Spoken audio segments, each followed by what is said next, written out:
The USB clicked into the port like a bullet seating itself. Across the table, my wife smiled. That practice smile.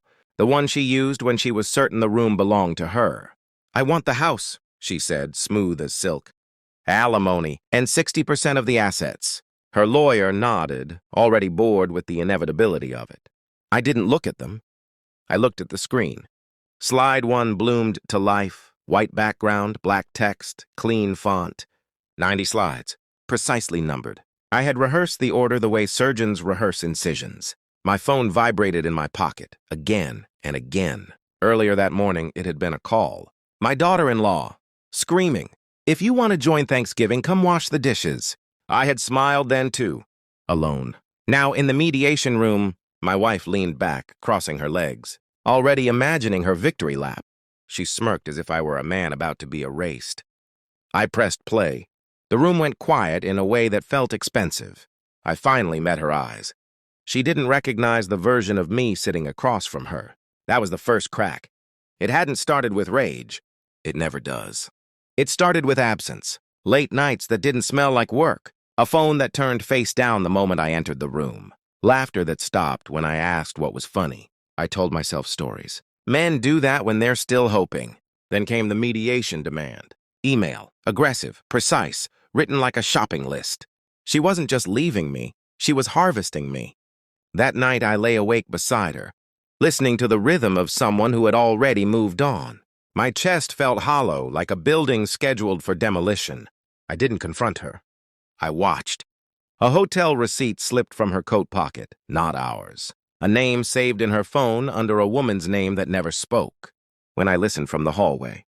The worst part wasn't the betrayal. It was the confidence. She had decided I was finished, a resource to be extracted. So I stopped being a husband and became a witness. I moved quietly. That was my advantage. Phone records, cloud backups, a private investigator who asked no questions and charged accordingly. Every discovery slid into place with mechanical cruelty. She had a second life, an apartment I had unknowingly paid for, a man who wore my watches and drank my wine. I built the PowerPoint at night after she fell asleep. Each slide was a breath I didn't take. Emails, photos, timestamps, asset transfers she thought were invisible. I found the offshore account 3 weeks before mediation. Switzerland. The villa photos arrived the same day my phone started ringing nonstop. 71 missed calls in one afternoon. Old friends, family, people who had suddenly remembered my number. I didn't answer. Externally, I was calm, polite, cooperative. Inside, something cold was assembling itself with patience. Revenge isn't loud when it's done correctly. It's architectural. Slide 12. Her smile faltered. Slide 23. Her lawyer shifted, uncomfortable. Slide 41 showed the apartment. Slide 42 showed the man. Slide 43 showed the account transfer signed with her maiden name. I said nothing. At slide 58, she whispered my name. Not in anger. In disbelief. I finally spoke then. One sentence. You underestimated how much silence can hear. Her face collapsed inward, as if gravity had doubled. The lawyer's pen stopped moving. He asked to pause. I didn't stop the presentation. The last slide was simple. A photo of the Swiss villa. Sunlight, stone, space. My phone buzzed again. Her lawyer cleared his throat. Then begged. Not argued, begged. He asked if there was any way we could reframe this. Suggested compromise. Suggested privacy. My wife was crying now, quietly, ugly. I looked at her and felt nothing. Not hate, not triumph. Completion. I'm not here to negotiate, I said. I'm here to conclude. I slid a folder across the table. Pre-signed documents. My terms, clean, merciful even. She would walk away with less than she demanded, but more than she deserved.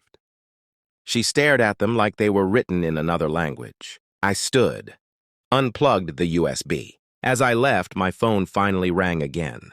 Her family, my son, the woman who had screamed about dishes. I answered one call. Enjoy, I said, and hung up. I live alone now, by choice. The silence doesn't echo anymore. It rests. Sometimes I think about the man I was before, the one who mistook loyalty for weakness and love for immunity. I don't miss him. The truth didn't save me.